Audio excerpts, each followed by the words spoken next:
right, great. Thanks, Audra. And thank you guys. I know your time is valuable, so I do want to make the most of it. Like Audra had said, on Monday, we talked about vehicle technology. On Wednesday, we talked about just some basic tips and tricks for teaching in the classroom. And today we're going to actually revert back, take some of that back, go back to some of that, and we're going to give you some new ideas and some things that you may or may not be currently using in the classroom. My name is Rich Chidester, and I'm the lead instructor for AAA driver training. I've been doing driver education now for 27 years. My youngest is 18 and a senior in high school. And he probably had the worst driving instructor that he could possibly have, and that was me. The requirements here in Florida are pretty sad. So my poor son was the brunt of my teaching, and I will say he's done pretty well. I manage AAA's approved driving school network. So we have a network of driving schools that we have gone through and given our stamp of approval on, to say, hey, if we don't own a school, if AAA doesn't have a school there, here's some places that we recommend you go. And that's just one of the programs I manage nationally. Again, most of you have seen me over, this past week, so I'm not going to go into, a huge amount about myself. I did want to jump into the program only because I do have a lot to cover. I'm timing it out, and we'll see how we do. I wanted to start, I mentioned on Wednesday the openers, and I wanted to start an opener, a video that I could have used Monday, but there wasn't enough time to show what I wanted to. But it really is just to show a little bit about, technology in the car. It's a fun little video to watch. We'll have a quick discussion afterwards, and how this relates into classroom teaching. So let's see if technology will work for me today.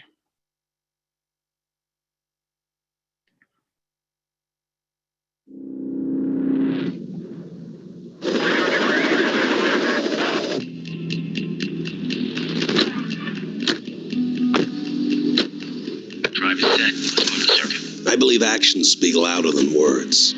The challenge was to show these caring driver assist features in an exciting way.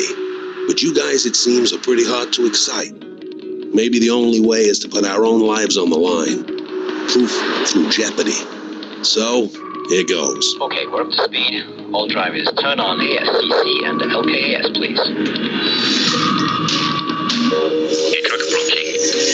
I missed my calling. All drivers prepare for their flicks, please. Okay, truck 6.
Yeah, Donnie, it is crazy. I guess it works.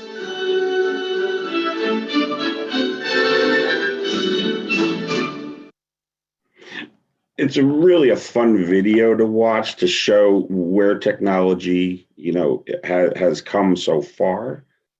When you look at certain things, though, it tells you in the video that they disengage the safeties for the adaptive cruise control. One of those safeties is the biometric feedback, that the hands must be on the steering wheel. Otherwise, the systems will shut down. That's one of the things they disengaged. Now, we saw these are perfect conditions, perfect cars, nice and clean. We know from this past week, from working with the ANSTI group, as well as what we have presented, that these technologies just do not function the same every time, every car, every make, every model. So it's a good teachable moment that, yeah, this is cool to watch and a little bit crazy, Donnie. Yes, I agree, but I would be one of the guys jumping out of the sunroof if I could fit through the sunroof. And well, I just don't think that's going to happen anymore. But nevertheless, it's fun. It's a great way to open up a session with kids going, wow, wow, wow, because it is kind of cool. So a good opener, quick video. It's only a few minutes long. You can actually find it online. It's put out by Hyundai. What we do know, and this is not news to you, but sometimes it just needs to be said. Like it or not, technology in the classroom has changed.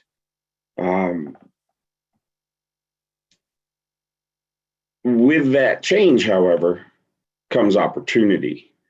And it was Henry Ford who said, if you always do what you've always done, then you always get what you always got.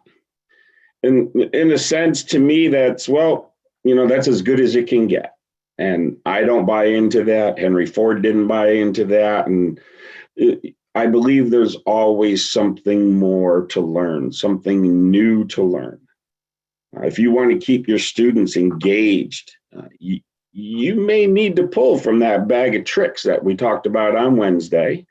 Hopefully, y'all had some ideas that you put down for in that bag of tricks, we'll call it, on your notepad or whatever. And we're going to find out here in a minute if you did or if you were paying attention.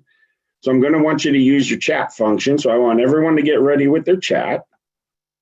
Now, from Wednesday, I mentioned CPR in your training.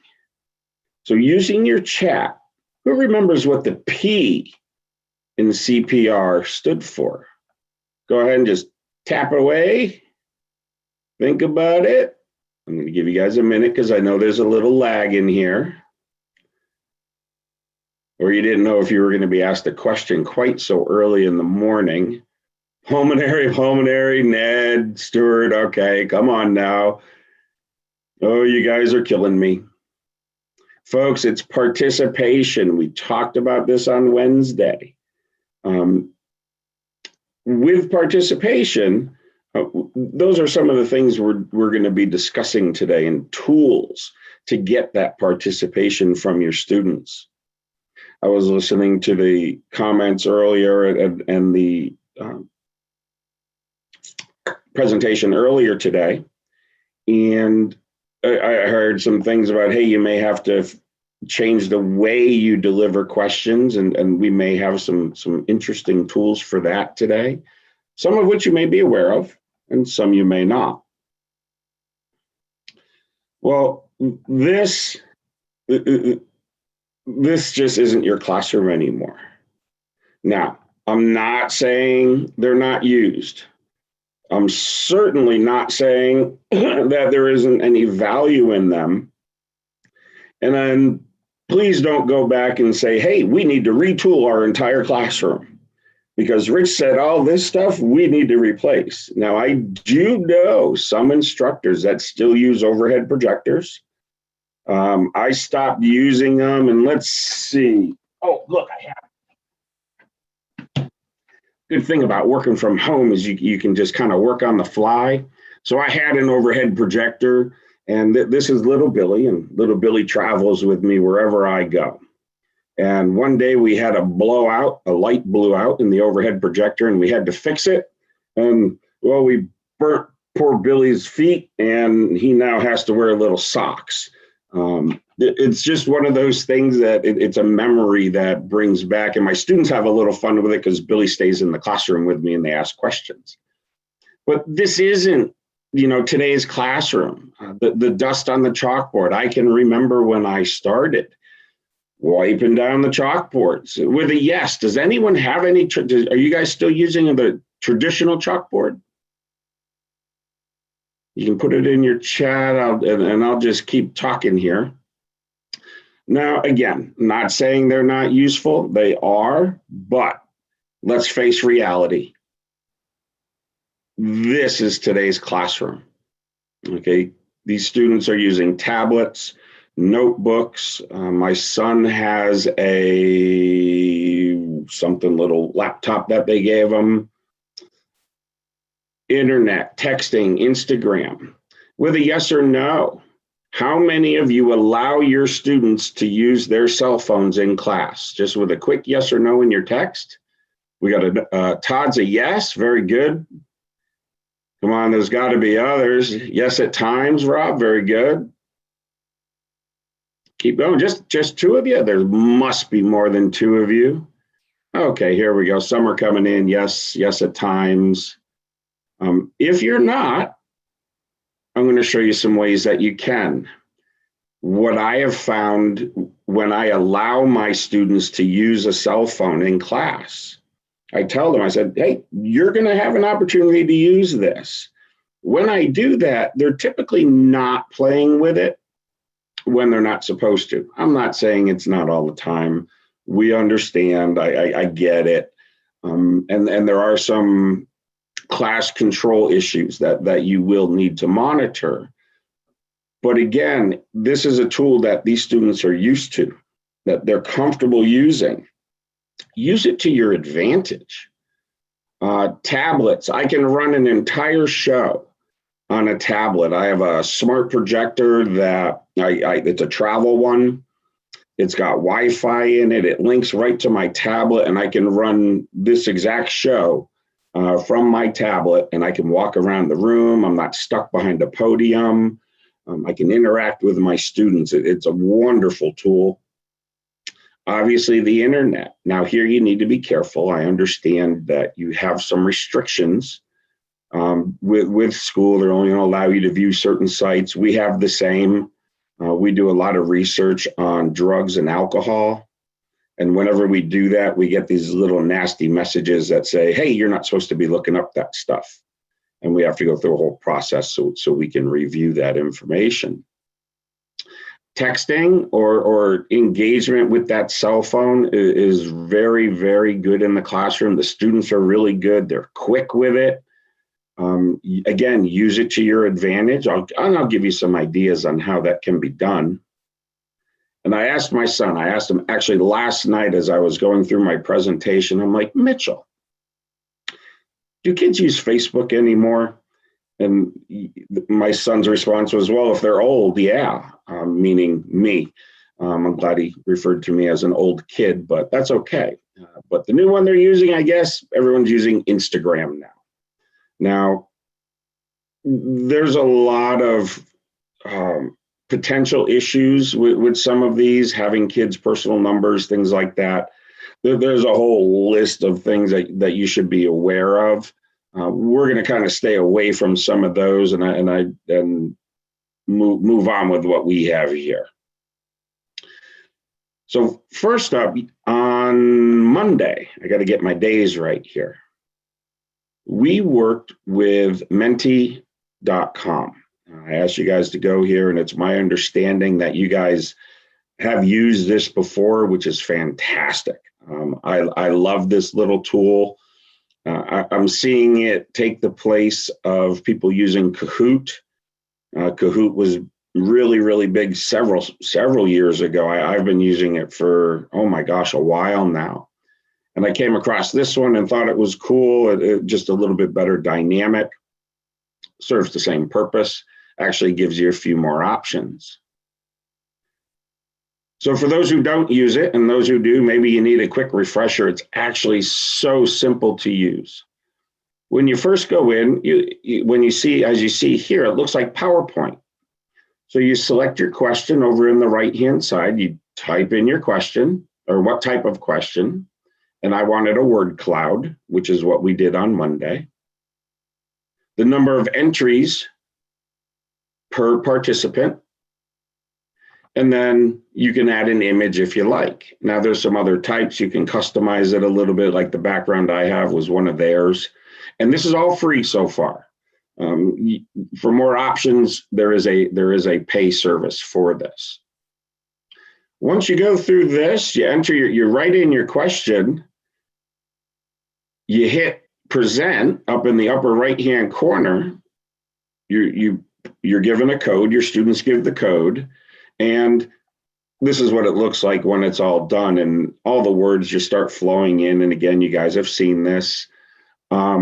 This is actually a screenshot I took from Mondays.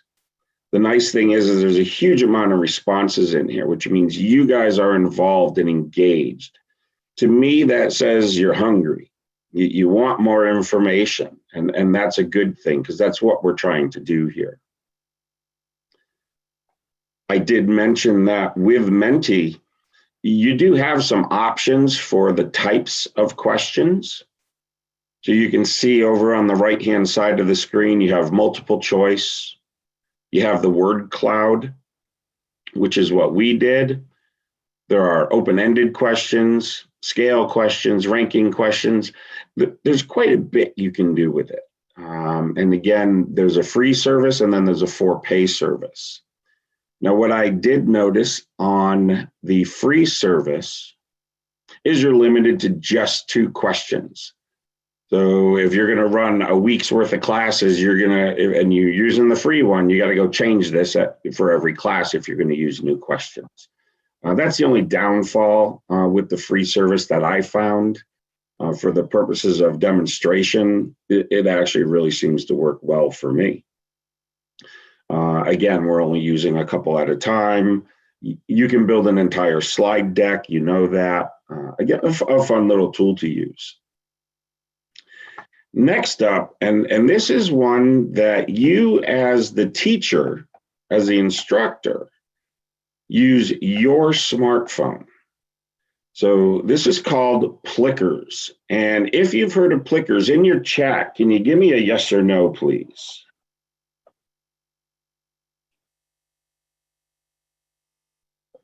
We have a no. Oh, well, that's good. Then we're going to learn something. We have a yes, but haven't used it, Doug. Okay. Beverly, you have it. Yeah. This is a great tool. We all have those students, the introverts that maybe don't want to be as involved or engaged, but if you ask them to hold up a sign, they'll do that.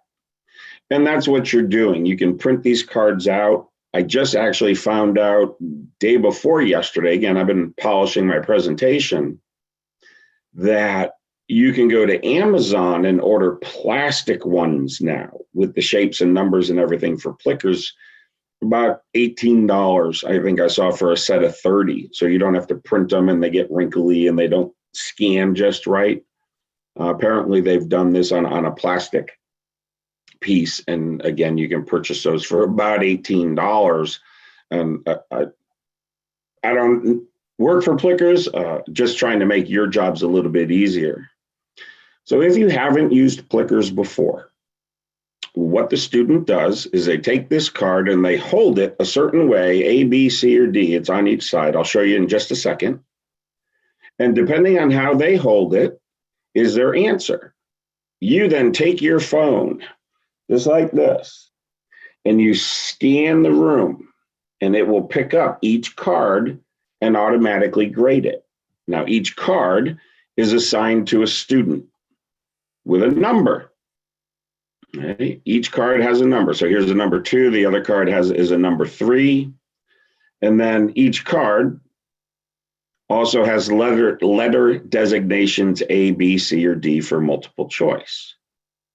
So if the answer were A, the student were to hold A at the top, and that's facing you, so your camera can pick it up on your smartphone. And you can see here on this one, again, it's the same thing, just a different number. So this is card number 3, and A, B, C, D is the same orientation. This is kind of what it looks like in the classroom. You can see the students holding up the cards. It's supposed to be a little blurry. And that's the instructor just taking their phone and scanning the room with it. And what that does is it picks up all their answers. And if you've assigned a person to a number of the card, you now know that that student, what their grade was. Now, this is really good for some formative assessment. Are they getting it? There was one in here, I'll show you a little bit later, of an indicator that, hey, a lot of people got this question wrong. To me, as an instructor, that says, ooh, I got to go back. I must not have said something, or must not have really defined what I was trying to get across there. So it's really good for you as the instructor also to get a quick snapshot view of how the students did. This would be your view on your cell phone. You can see it automatically. So the students are A, B, B, C, C. All right, you can see this one got a 50%, this one got a 50%, FF got a 0, ironically. Excuse me. So this is what you see, and you can do a very quick snapshot to see how your students are doing. Are they basically picking up what you're putting down? Are they listening? Not only are they listening, are they retaining that information? You actually just scan it, Doug, with your phone. It's a Plickers app that you download for free. And when you go into it, you just select the app, hit scan, and you scan the room. It is beautiful. It is so smooth and so easy. I've hit a card that was 4x8 maybe, from 25 feet. We played with it in the office to see just how far I could have somebody walk away and still scan it, so you can get some distance from it. It's pretty simple to use. You go to Plickers, you sign in. Once you sign in, I've got a list of questions I can pull from in my library. I also have tests over on the left-hand side that are already set up that I can pull from. Once I select my group, I hit Now Playing, and boom, you're off and running. The question will show up on the screen, and you can literally just scan the question with your phone. Everything's connected. It works basically like PowerPoint. You can build your own questions. It's very simple. This is the template they use. You can add images. Once you write out your question, you can set it as true or false, or in this case, multiple choice. You go up to the upper right-hand corner, you hit Add to Queue, and then it's sitting there waiting for you to build a test out of it. So you're basically building a test bank that you can pull from, and in another app, we'll show you how to randomize some of those as well. Again, this is what you see after they've scanned it. You can see all your answers. The nice thing is you can go and select a specific group of tests. You can see here, and these are older dates. You can see these are actual ones that were done. So 100%, 100%. As I mentioned earlier, this one was only 50%. So what did I do wrong? Did I do something wrong? Did they just not get it? This tells me that, let's make sure we hit that in the review a little bit harder, just to make sure. We've got some other scores, 88, 88% down here. So again, you can see all of your students, and then you can drill it down, excuse me, one step further to see which student got which question wrong. It keeps it all records for you. It's really, really a nice little tool to use, and it breaks up the Q&A with the students. Again, we're finding that those students that are maybe a little bit quiet or just I call them sit and soakers. So they sit in the back of the room and they just, if they're not bothered, they'll sit there, they'll listen, they'll be quiet, but you want to involve and engage them. We talked about some ways to do that.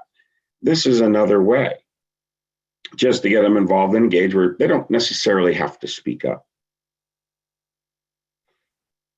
All right, now, Kahoot. I'm gonna go out on a limb and I'm gonna ask in the chat again, who's used Kahoot? Just give me a yes or no, really quick.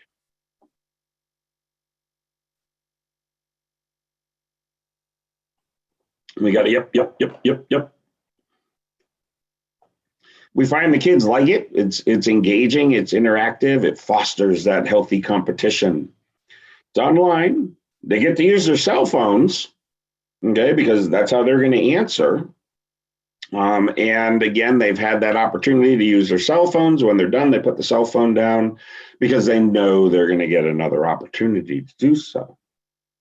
So again, these are what the kids are expecting. I say kids, young adults, young drivers.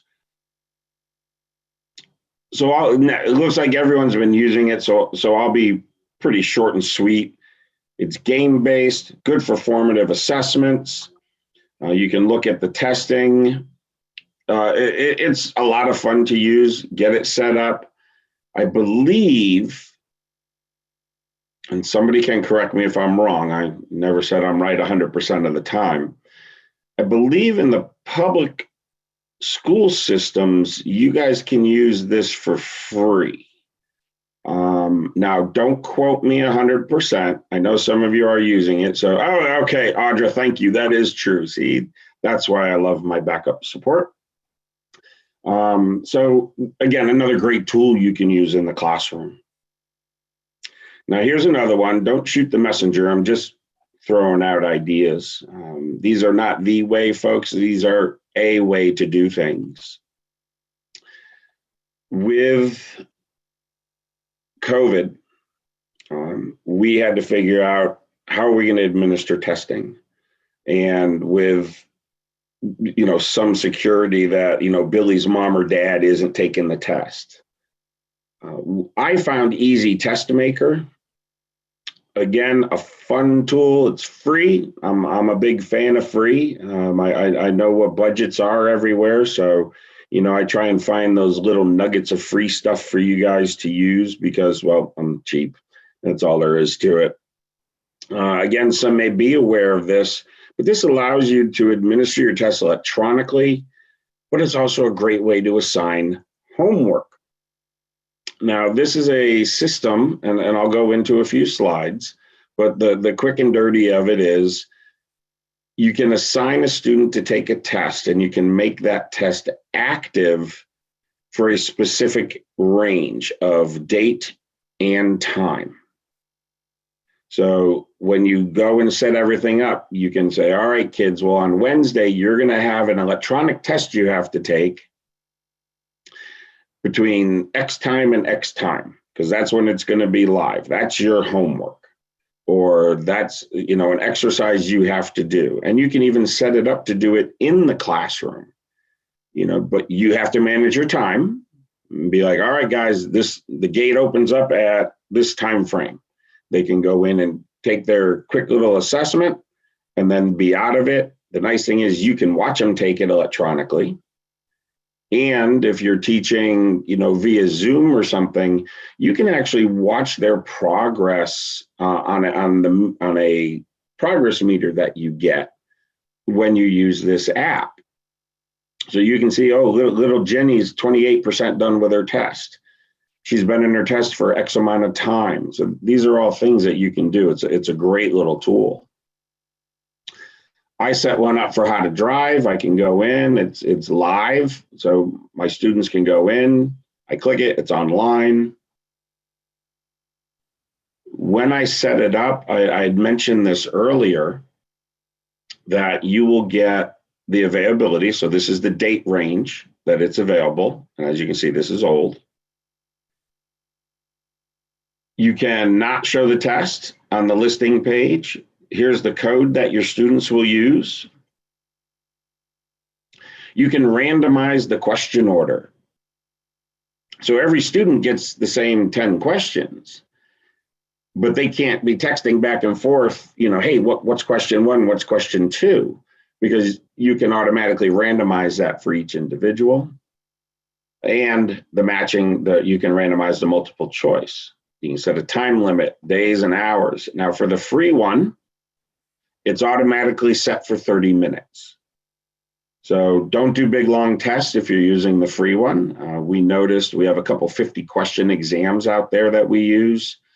And some of our adult learners have taken more than 30 minutes to do so. So we've had to upgrade a couple of our apps to the next paid up service. This is just a continuation. I blew it up a little bit because it didn't all fit on one screen. But you can pull from that question pool. You can set passing scores. And again, these are for the premium plans. And then you can show your scores and everything. Again, everything is there for you. Now, what I liked is once I have everything, I just send, this is what my students will get with a link. They put in their name and passcode. I know who they are. They take their test. When they're done with their test, this is what I get back as the instructor. So we have the student's name, the fact that it was graded, got 100%, I better have, I wrote it. And then you can go in and view which ones I got right or wrong. Excuse me, Marcia and Barbara, these are people we had doing our testing. If I want to go in and view my questions, these are the ones from me. You can see what date the test was taken, what time the test was taken. Took me all of 52 seconds. And the IP address. All right, so this, again, just kind of a little security so you know where it's coming from. Great little tool. I'm not saying you have to use it. Folks, I'm just giving you some tools that you can use in your classroom. So we've got Easy Test Maker, which is a good one. Now this one can be a little bit pricier. This is a response system. Some people may be aware of Turning Technologies or other type of response systems in the classroom. Definitely designed to deliver, that interactive piece. You give your students one of these little click pads, and this is what they're selecting their answers from that come up on the board. There's a whole software piece to it. You can pull over any application such as PowerPoint. It delivers assessments and allows instructors to create those questions all by yourself. This one's a little pricier, but you're not relying on the student's technology. This way, you don't have the issue of them playing with their phones. I did forget to mention, actually, I'll mention it later. I know where I'm going to mention. So when we talk about classroom management tools, on the right, the far right, that's actually the Plickers screen. So here, when they're scanning the cards, you can see all the greens, that those are the people who held it up correctly. Red is not. And then at the top of that screen, you can see, okay, 24 out of X got it correct. Nice little display for you, again, for that quick assessment. I'm a big fan of ZipGrade. Now, I started using this pre-COVID. Some of you may remember the Scantron, where you fill in the little bubble, you send it through the machine grades it, spits it out. Was supposed to save teachers an enormous amount of time in testing. Some may say it does. Some say it just had too many errors, it took too long, the machine broke. I've heard them all. I do know folks that actually still use a Scantron machine. This is the next generation of Scantron, if you will, and it's called ZipGrade. Again, it's an app you download to your cell phone. You set up your test in zip grade. You have your answer sheet that you see underneath there. The students fill in the bubbles. You actually go over to the test with your phone, if you're in the app, and you just hover your camera over it. It sees it, it snaps a picture of it, it grades it, and it gives you a tally of your grades. It makes life simple.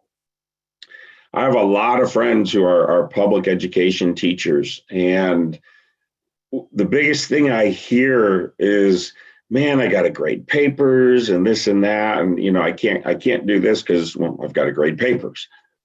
And some people love it, and that's fantastic. I hated grading papers. So this tool, I can just walk up to, I can go up and click, done, picture, all set, graded, everything's recorded. Have a nice day. It makes life very simple.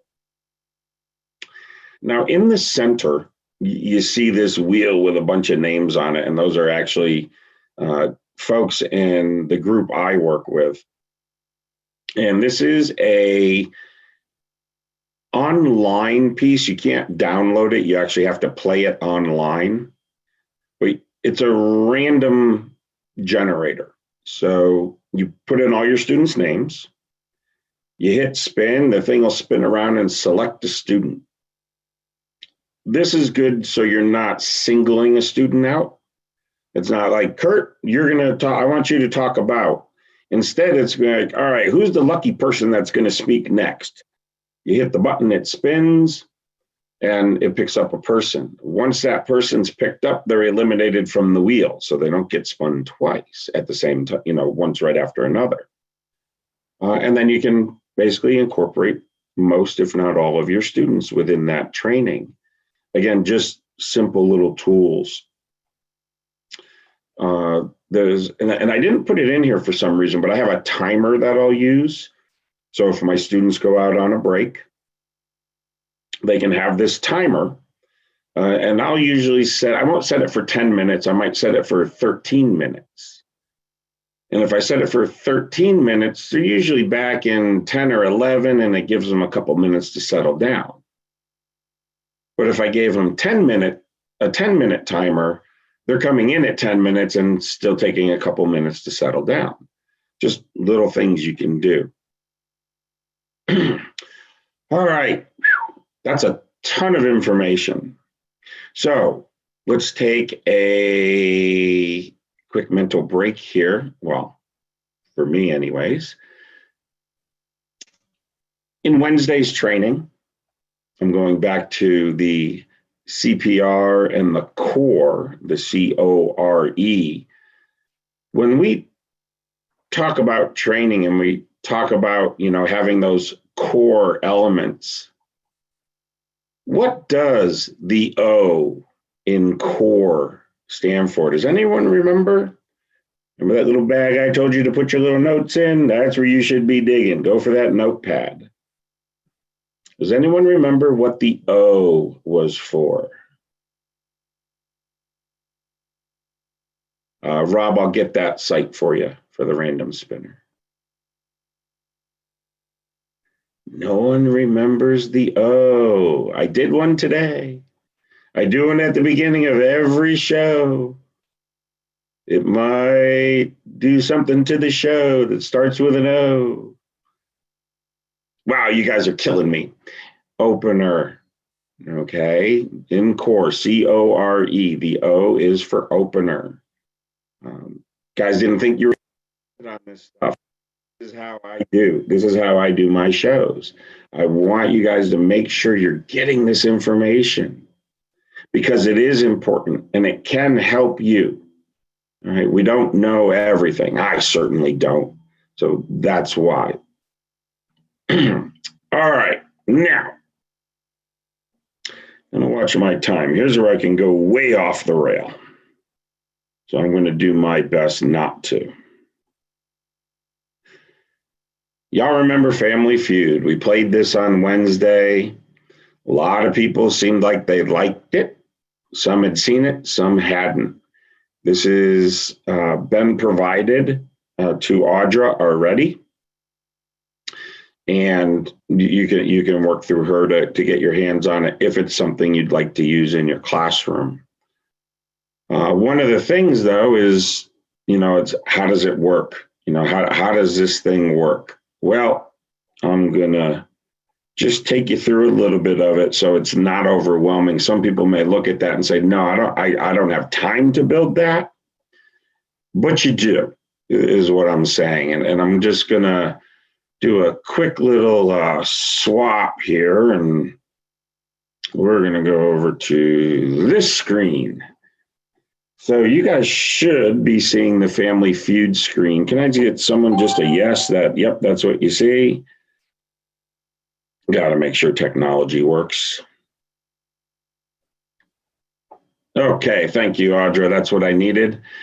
So this may be very familiar, and it should be because, well, we played it just 2 days ago. Now, if anyone knows how to build PowerPoint, you can see that this is a very complicated back-end build. I know it is for me. I'm pretty decent with PowerPoint. We built basically most of the slides in the curriculum deck. And as you know, we have some pretty extensive builds in there. So they take time. Everything is set up for you.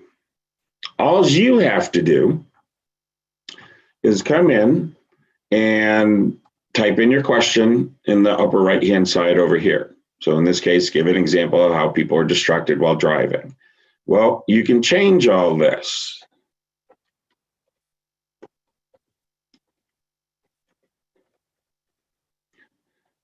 Because I just have to poke the bear. You type in your question, you come over here, you can put in your answers. You can see these are all just little boxes that move around. So you want to make sure you keep those in place.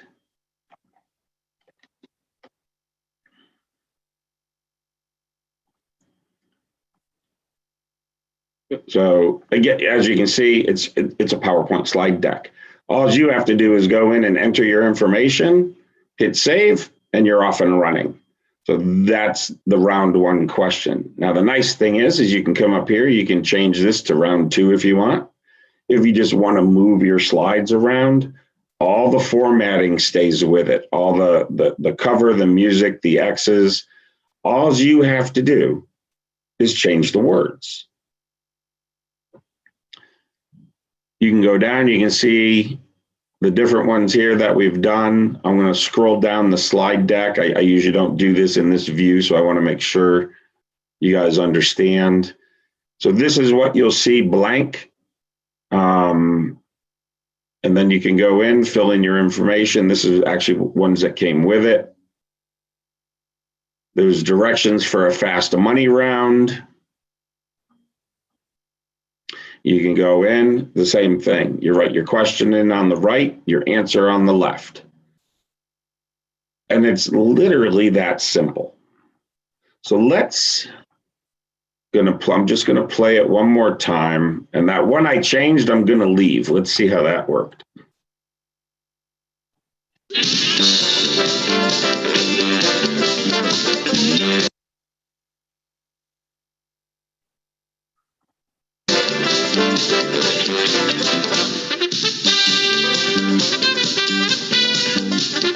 Okay, I can only listen to the music for so long before it makes my head spin.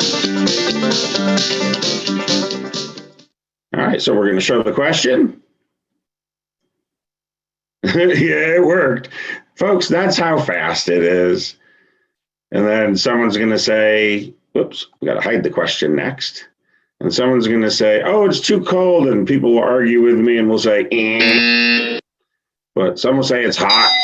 And we like that, and we're going to give them a yay. Some are going to say it's cold, and yeah, some like the cold. Yeah, well, obviously we didn't finish it. So you can go through, get your X's, and you move on to the next question. So let me back out of that. So that is Family Feud. Very simple, very easily built on the PowerPoint platform, incorporates well into PowerPoint, or you can run it as a side. All I did here was on this Family Feud slide, I just hyperlinked it. So I just right click, hyperlink, and I just picked it up off of this file. I didn't even put this file in my PowerPoint. And pardon me, all I do is link back to it. It's quite simple. Now, next up is this one. Let's make sure I'm where I'm supposed to be. Some of you may be familiar with Who Wants to Be a Millionaire. This is another template. If you would like this template, I will make it available. You can find these templates. These are free templates. So if you can go to free PowerPoint games, Who Wants to Be a Millionaire? And this is probably one of the first ones that'll pop up. I go around, I try and find all this stuff so you guys don't have to. I try to make it a little easier on you guys. And like I said, if this is something you want, then we can certainly make that available. But let's just kind of show you how what it looks like when you play it. So you have your game rules, a bunch of questions. You can form 2 teams.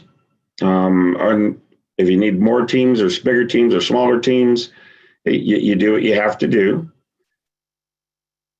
You can have a 50-50, so that you can have all the things of Who Wants to Be a Millionaire. It has sound with it. You can 50-50 phone a friend, pick your teammate. And here's the first question. So in your chat, really quick, when should you drive with your headlights on? Is it A, at dusk, B, all the time, C, at dawn, or D, at night? Go ahead and answer in your chat. We got a B. Just 2, only 2 of you guys, Doug and Bob. Remind me to send them something, Audra. Here we go. Oh, nice. Very good. It is all the time. And yay, woohoo, that's the right one. You can go back. You can maybe select another question.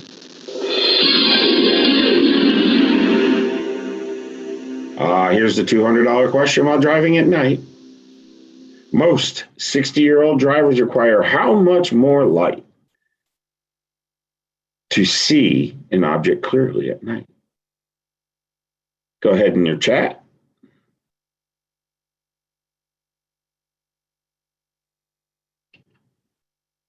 Four times. 3, C, Doug, Todd. Yeah, it is definitely 3 times more light.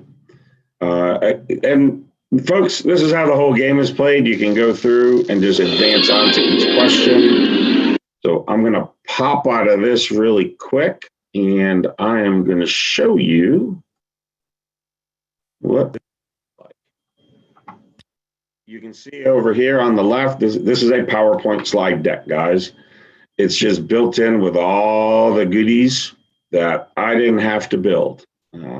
Programming some of this stuff, I don't know how to do it. Some of you may, and bless your heart. I know how long it takes me to do some of this stuff. But this is the slide deck you see. Again, you come up, you've got your $100 question, and you can change this to $1 million question, or a $1 question, or a cookie question, or a candy question, whatever you want. Because, we're not going to give out cash. But I know my students like stuff, and they like free stuff. I believe I mentioned earlier in the week, if you go around trade shows and conferences, you pick up all those free goodies. Now, yeah, I might keep a couple of the nice ones for myself, but I'd like to give those back to my students. So when they answer a question correctly, or, maybe for the $100 question, it's a Slurpee. I'm just kind of shooting from the hip here. You go in, you change your questions, you can add anything you want, and your answers. All 4 of them, you can go through, and if you look, the entire slide deck is built just like this.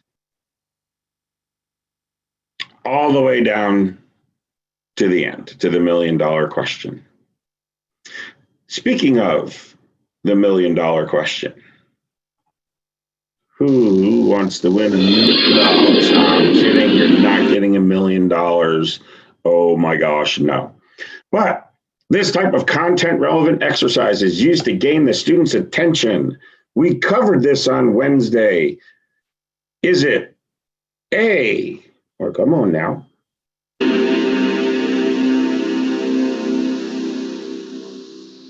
Oh, you didn't work. Okay, we have an icebreaker, intrusion, content review, and well, it's blinking, so we're going to call it the opener. All right, so the content relevant exercise is that opener. So I wanted to throw that in again. I like to kind of bring it back to reality a little bit. And let's keep moving forward. So that is Who Wants to Be a Millionaire? Again, the baseline platform is all set up for you. All you have to do is go in, type in your questions and your answers.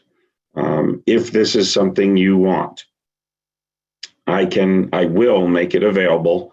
So you guys don't have to go looking for it. I can send it off to Audra, and we can manage it that way. Audra, you can just contact me if it's something that the folks are looking for. All right, moving forward. Thank you. So when you get into the classroom and you start using this technology, you certainly want to allow some extra time when getting people set up, either using something like Menti or Kahoot or something like that. Give the students some time, get comfortable with the app, and you make sure you are comfortable with it. You don't want to get halfway through a presentation and start fumbling with something that you just started working with. So use it with your families. Use it with your friends. It's great for parties, just so you get comfortable using it. Ensure great access. I say the word great. Good access to Wi-Fi or internet connection.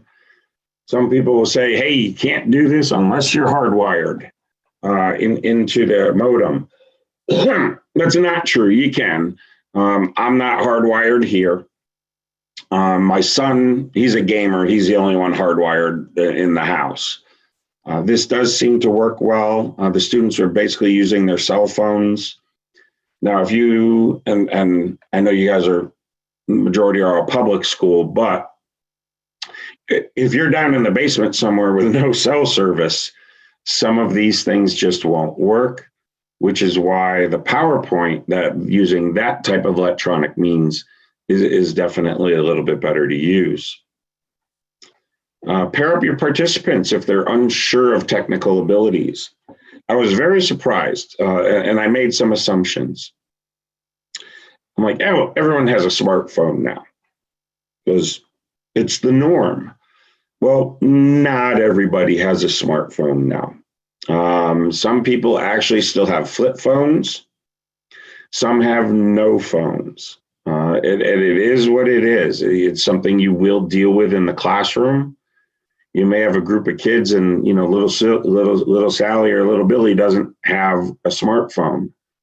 Well, you don't want them to be out of the involvement in that engagement.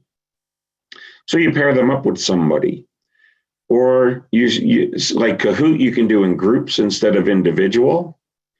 So you can have a few groups together if people don't have their smartphones or they don't want to use them or they're having technical difficulties. it's very easy to switch over to a group setting versus an individual setting.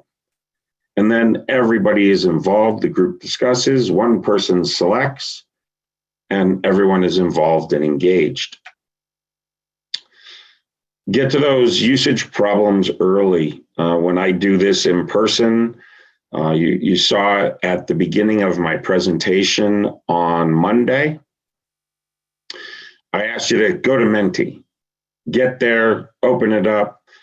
If you have problems, we would have found it in the chat. That's typically what happens. But in the classroom, put it up on the board early. Say, hey guys, we're going to be using this a little bit later. You just might want to get it ready. And it'll save you a lot of problems when you go and try and use some of this technology on the other end of things. Pardon me. All right. I have some additional resources that some of you may or may not be aware of. There's Poll Everywhere. This is set up in PowerPoint, and you can actually bring it right into your PowerPoint slides and run it right off the PowerPoint slides. The students can engage with their cell phones. Nearpod is another one. I've used Nearpod a couple of times. It's not difficult to use, but it allows instructors to add quizzes and polls, videos and whatnot into your lessons that again, students can utilize the cell phone to answer those questions. Prezi is another one. I don't know how many people use Prezi. I have good and bad. This is just my personal feelings. I think Prezi is PowerPoint pumped up on caffeine because it floats in and flies in. You can do a lot with it. It gives you a little more flexibility to do some things than PowerPoint does. I actually noticed some students were having issues with motion sickness from the slides coming in and coming out and fading in and fading out. I was actually pretty surprised to see that they had these kind of issues. Study Blue is another one. This is where instructors can create flashcards and interactive exercises. Great again for those students. You can do it all electronically. It works really, really well. So I'm going to open the chat here a little bit, and I'd like for you guys to list some of the classroom technologies that you are currently using. So in your chat function, if you can take a look at some of those that you are currently using in your current classrooms, be it driver's ed or anything else. Nobody, come on. Okay, Poll Everywhere and Kahoot, Doug, good. Canvas, okay, Canvas is good.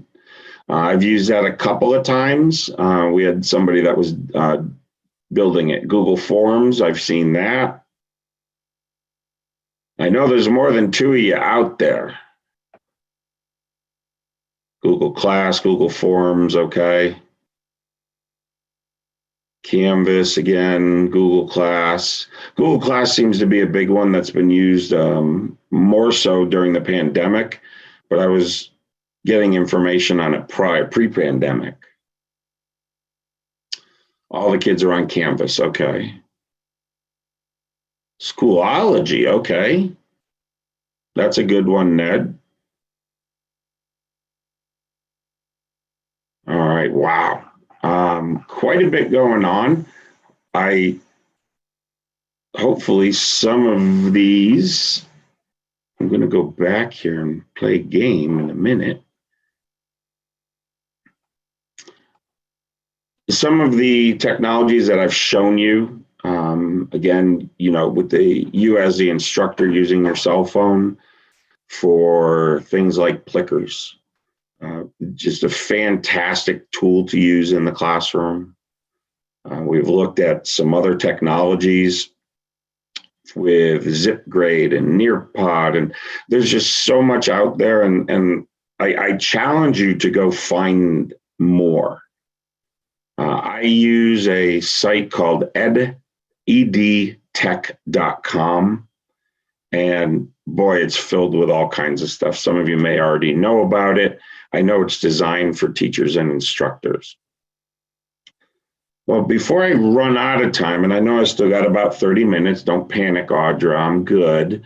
I am going to jump back, and I want to play this game a little bit more with you guys and see how you do with your questions.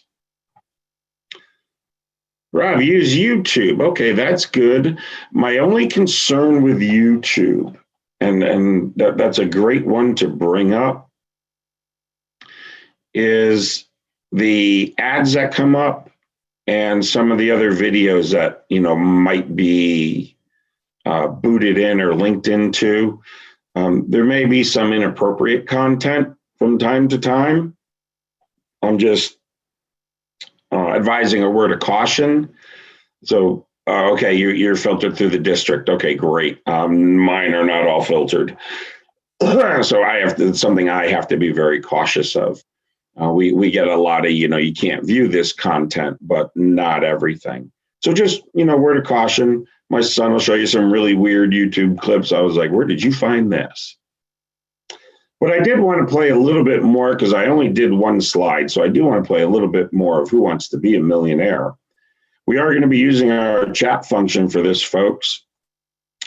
And I'm going to just kind of rip through a couple of these till we get to our screen. So we'll go with the first one. We already did this one, so let's do it again. When should you drive with your headlights on? Is it at dusk, all the time, at dawn, or at night? Okay, everyone should say B because we've already done this one before. All right, let's go to the next one. Driving at night, again, you guys should get this one pretty fast, but these are the only two that we saw. So is it 22, 3, or 4 times? Y'all better say 3. That's all I got to say. Now, there's going to be someone in there that's not going to say it just to see if I'm paying attention. And it's usually Ned, but that's okay. All right, folks. Next question coming up.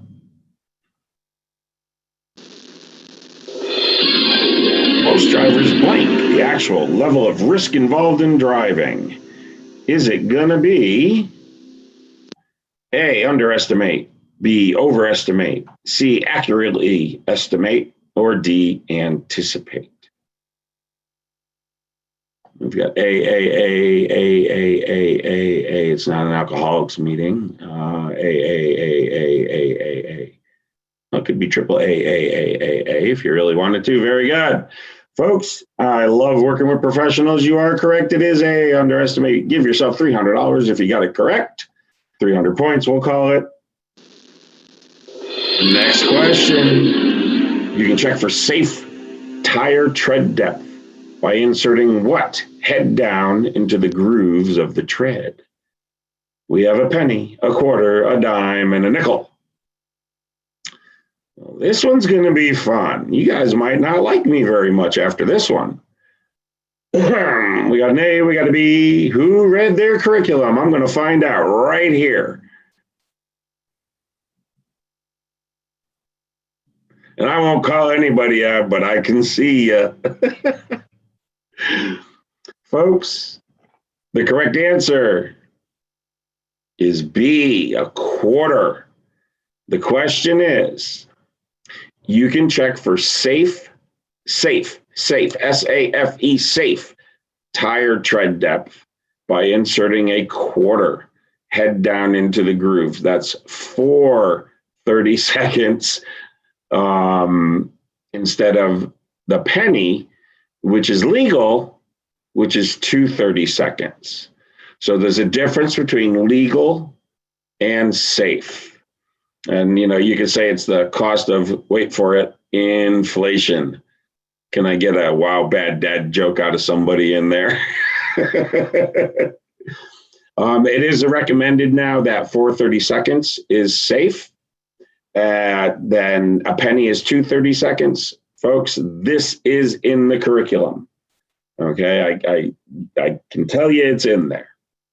I'm not doing this to call anyone out, but we're going to have some fun. Blank can occur when a driver fails to notice an unexpected event. Is it compensating dependency, peripheral blindness, inattentional perspective, or D, inattentional blindness? We got some people on point for this one. We got a D. Lori, good, excellent. Paul, good. Todd, good. Rob, it's not a gorilla anymore. I got a video. Maybe I can find it for you guys.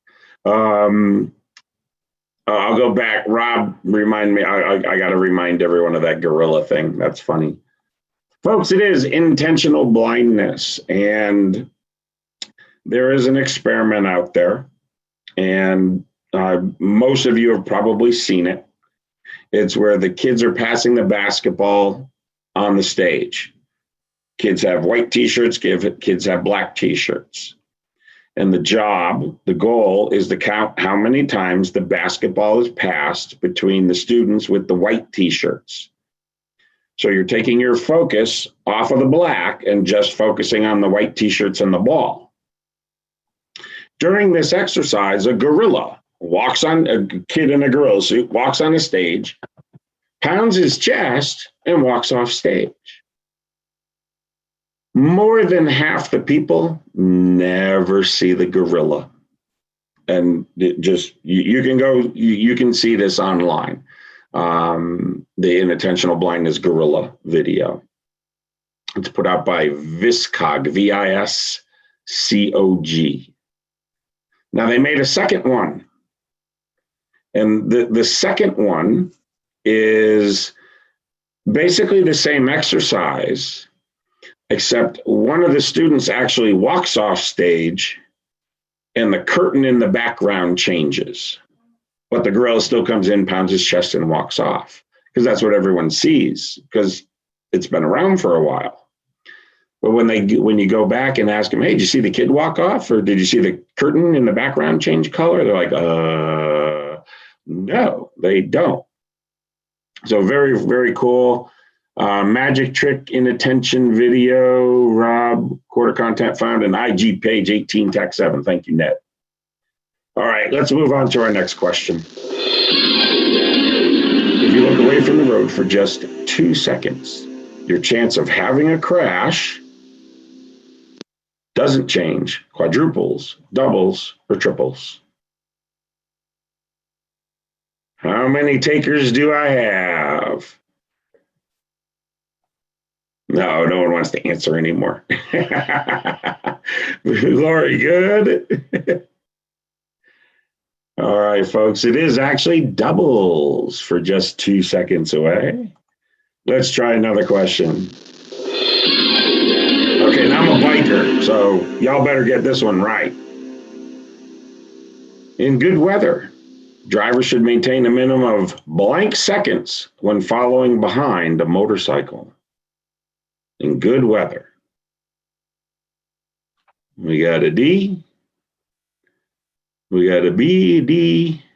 B may be from the other one. A D, D, D, D, D, D.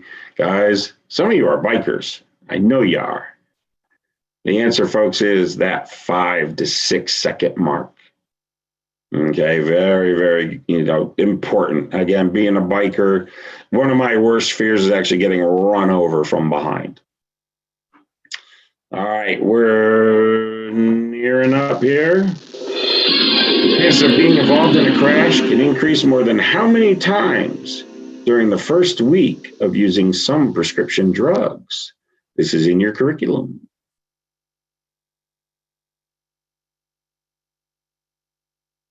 Any ideas? Go ahead. Good, good. Keep coming. Keep them coming, guys. All right. For this one, it is 10 times. As we get older, that becomes a more relevant question.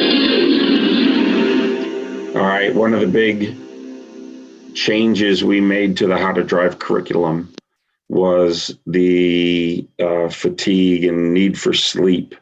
When I saw that students should be getting in that 9 hours of sleep, I was like, I don't remember when 9 hours of sleep was even remotely available to me.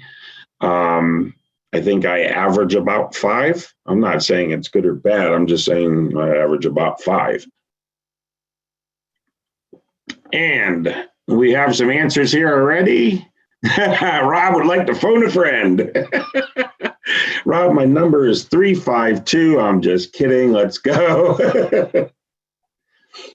And the answer is D, 0.05. It's 18 hours awake. All right, we're getting there.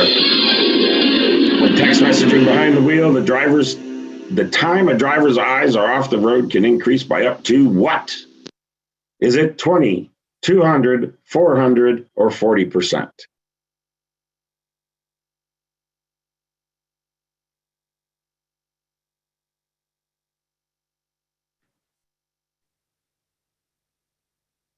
Go ahead, Audra, poke him with a stick. Poke it with a stick. There we go. Okay, all right, moving on. It is up to 400%. That's massive. I've almost been hit by a texting driver on my motorcycle. Almost orphaned our kids. Would have taken my wife and I out, and she was not paying attention. And Ned, that's a great point. You lost my audio, Donnie. Did you get it back? Let me just make sure I got all my clicks. No, I'm still registering. It might be on your end there, Donnie.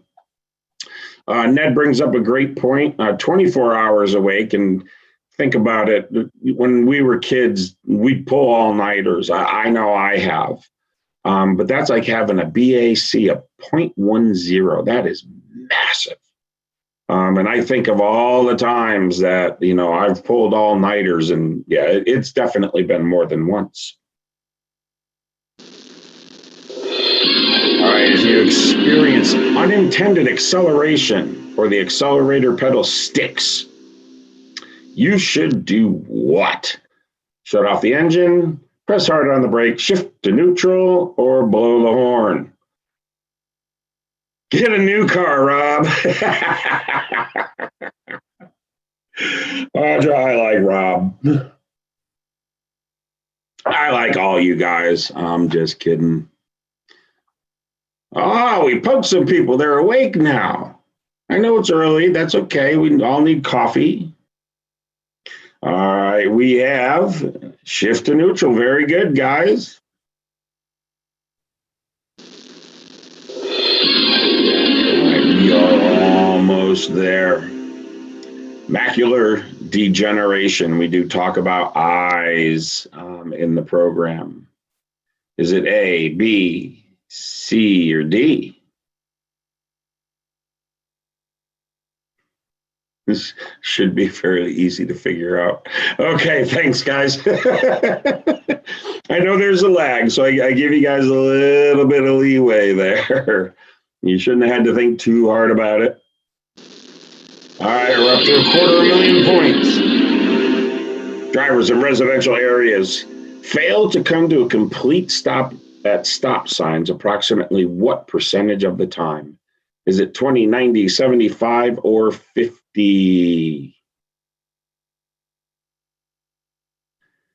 We got to see. C, B, B, B, B. Good, folks. It is 90%. Now, quick little test for you guys. I'm going to go off character here really quick. If you're driving down the road and you see a big red 8-sided sign, what does that mean? Go ahead and type it in. Big red 8-sided sign. Cool. Stop. Sure. And a stop is classified as a full, complete, dead, no forward momentum, cease movement, stop before the little white line. Not so that the nose rolls over it, not so that the tires roll up to it, but the entire vehicle must be behind the little white line. That being said, what is a silver 8-sided sign in your chat?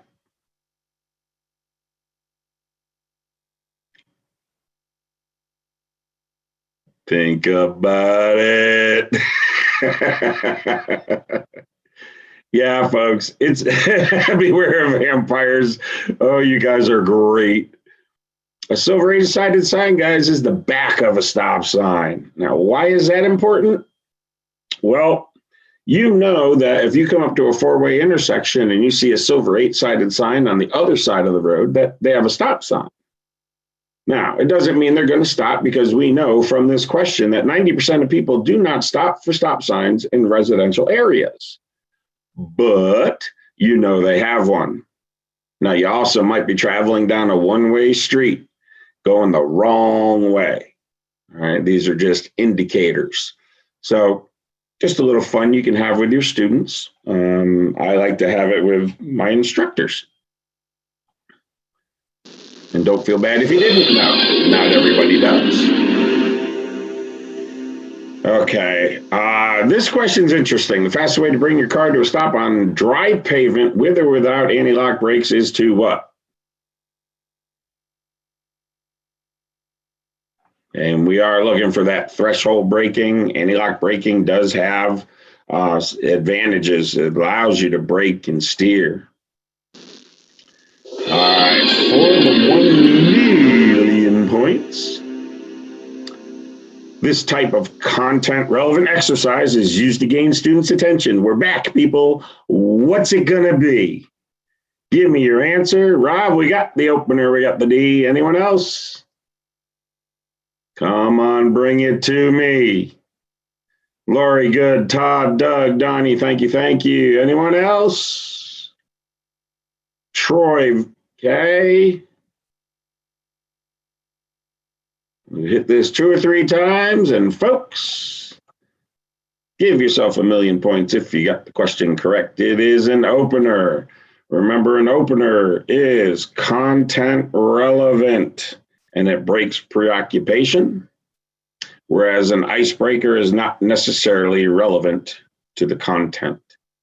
Okay, that's the difference. That's the big difference of the two. Icebreaker gets people talking, just, chit chat. Hey, how you doing? The opener really starts that class off, and this tells you, hey, we're going. We're throwing out some content here. We're going to be starting, and that's really how that's designed and what that is for. It's a great game to play, guys. You can see you can get actually through it fairly quickly. Does not take a whole lot of time. I think we just spent about 12 minutes on that. Again, I do kind of watch my time, try to be careful and be respectful of everyone's time here. We do have some resources. Our driver training resources, drivertraining.aaa.biz. If you like the videos that you saw on Wednesday with the needle through the balloon trick and the slush powder, if you want to see that again, it's good. I have a face for radio. That's all I got to say. AAA.com. There's great resources there at your local AAAs. The AAA Exchange, if you just type that into your search, there's another source for good resources. The AAA Foundation for Traffic Safety. So this is our research arm. When you see the information on texting and driving and things like that, we don't make that up. We go to the foundation. The foundation is a separate arm of AAA. So AAA as a whole is a tax-paying organization, 501c3. The foundation is a nonprofit. We are not for profit. So their research is available to all. Go in, look at, and I know research journals are not the thing you want to sit and read through at night, And I, for one, will say that, but you start getting into some of this and you find those little nuggets. We like to call them Easter eggs, if you will, that you can just sprinkle in your class to keep yourselves current, to keep your classes fresh. We all get a little tired of teaching the same thing over and over and over. And I think we've provided enough variety to show you that, hey, it doesn't have to be the same. Maybe one week you do Kahoot, another week you do Plickers, another week you can just, you have tools in your tool chest, in your grab bag. So use them. You don't have to use them all, but pick a class. Say, okay, I'm going to use this today. We're going to see how this works. Give yourself a little leeway. Make sure you know how it works first. Common sense. Some other fantastic resources. A great partner of ours, of AAA's, is ADSIA. They have endorsed our curriculum. Brett Robinson is a great guy to work with. We worked with him, for years and years. ANSTI is another fantastic resource. We've worked with them as well through ADSIA to produce some videos on how to present using a virtual environment. You'll notice I did not cover a lot of that. That will be coming a little bit later in today's presentation from another person today. And I know Rick and Tim, and they put on a fantastic show. You guys will be very informed and entertained at the same time. It's obviously another fantastic resource. This is where we go. When we look at crash data and statistics, this is where we're going to get it to make sure that it's current and up to date. And if you haven't been to it to look at it, NHTSA has a FARS, F-A-R-S website. It's fatal and it's reporting on fatalities. And I forgot the acronym. Forgive me. Someone's going to type it in. I know they will. But they have redesigned their site where you can pinpoint down to the county on the type of incidents that they are capturing. So the crashes, the collisions, incidents, mishaps, they're not accidents for the most part, but they do rank in that, mishap category. So folks, we are certainly nearing the end of my time. I do want to open it up for a couple of questions. Here's my contact information. Again, my name is Richard Chidester.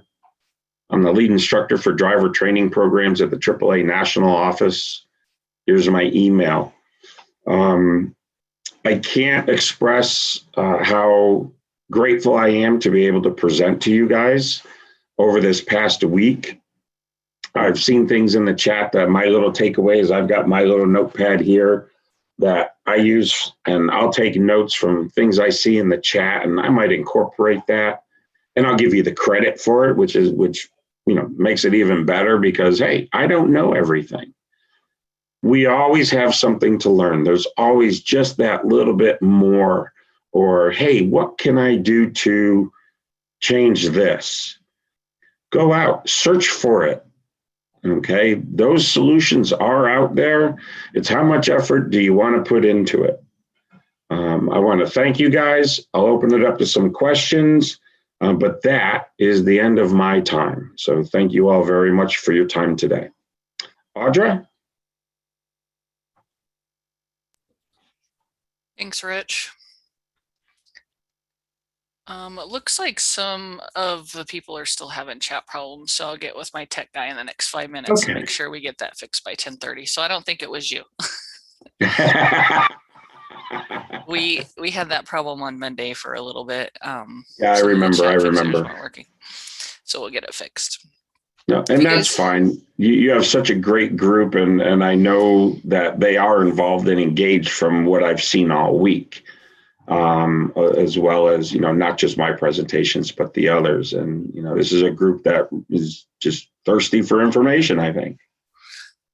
I appreciate you presenting. The recordings will be available and posted, and you guys can request them via email, or you can just see them on the website, or I'll send them out to all of your supervisors if you need them to review at a later date. So thank you, Rich.